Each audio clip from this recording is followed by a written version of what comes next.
कुमार, यह कैसे हो सकता है कि वोट जितना पड़ा उससे ज्यादा गिन लिया जाए या उससे कम हो जाए? क्या आप जानते हैं कि गुजरात के अमरेली में जितने वोट पड़े उतने ही गिने गए? केरल के अटिंगल, लक्षद्वीप और दमन दीव में भी जितने वोट पड़े उतने ही गिने गए। केवल इन्हीं 4 सीटों पर इस तरह की बराबरी रही है। बाकी हर जगह या तो वोट कम गिना गया या ज्यादा गिना गया है। एडीआर का कहना है कि 538 सीटों पर वोटों की गिनती में अंतर है, कहीं कम गिना गया तो कहीं ज्यादा गिना गया। अब इस पर सवाल पूछा गया तो चुनाव आयोग जवाब क्यों नहीं दे रहा है? उसी की वेबसाइट पर प्रकाशित डेटा के अध्ययन से दो संस्थाओं और एक पत्रकार ने देखा कि वोटों की गिनती में अंतर है।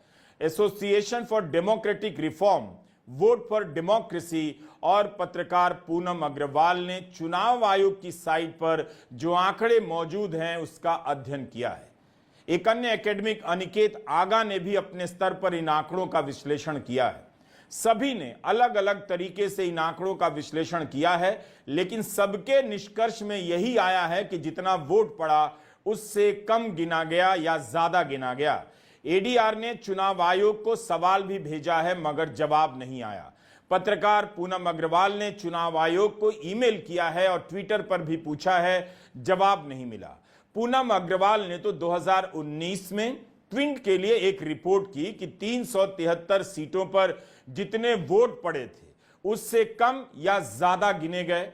महाराष्ट्र की संस्था वोट फॉर डेमोक्रेसी का कहना है कि उनके अध्ययन के अनुसार सारे चरणों का मिलाकर वोटिंग टर्नआउट और फाइनल डेटा में 5 करोड़ से अधिक वोट का अंतर है। फाइनल डेटा में 5 करोड़ से अधिक वोट का अंतर कैसे आ गया?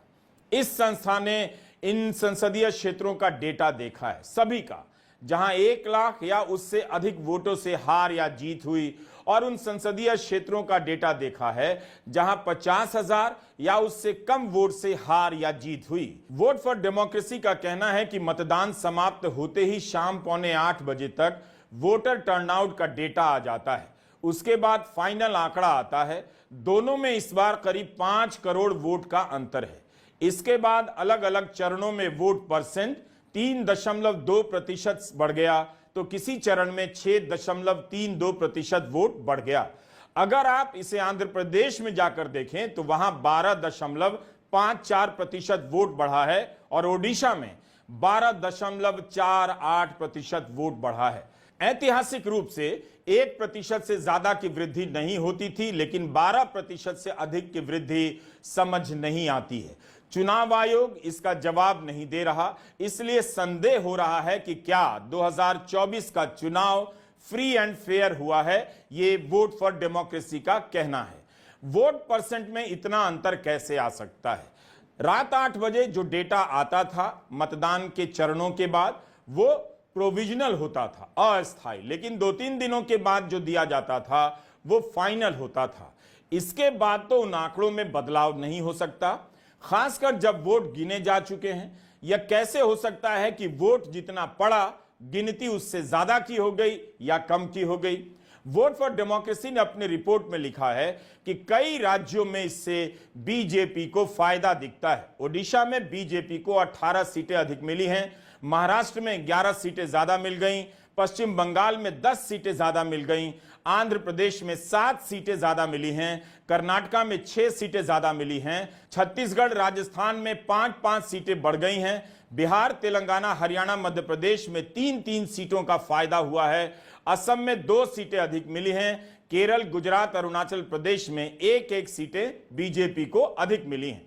इस तरह वोट फॉर डेमोक्रेसी ने अपनी रिपोर्ट में लिखा है कि बीजेपी को 15 राज्यों में 79 सीटों का फायदा दिखता है और इस पर उन्हें संदेह, खासकर दूसरे चरण में वोटर टर्नआउट के बाद जो फाइनल आंकड़ा आया उसमें बहुत ज्यादा वृद्धि थी।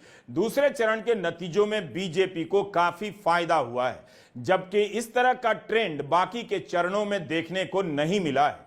दूसरे चरण में यूपी की 8 में से 8 सीटों पर बीजेपी जीत गई, राजस्थान की 13 में से 10 सीटों पर बीजेपी जीती, मध्य प्रदेश की 6 सीटों में से 6 पर बीजेपी जीती, कर्नाटका की 14 में से 12 सीटों पर बीजेपी जीती। इसी फेज में बीजेपी को केरल में 1 सीट मिली और 14 सीटों पर बीजेपी तीसरे नंबर पर रही। वोट फॉर डेमोक्रेसी का कहना है कि अगर मतदान के दिन जो टर्नआउट का आंकड़ा दिया गया है और उसके अगले कुछ दिनों के बाद फाइनल नंबर दिया गया है, उसमें 5 करोड़ से अधिक का अंतर नहीं आता तो बीजेपी 76 सीटों पर हार भी सकती थी। इसलिए उनके अध्ययन के हिसाब से गड़बड़ियों की आशंका है। यह तो काफी गंभीर आरोप है। आरोप लगाने वाले अपने अपने क्षेत्र के विशेषज्ञ हैं। आईआईटी के पूर्व प्रोफेसर हैं।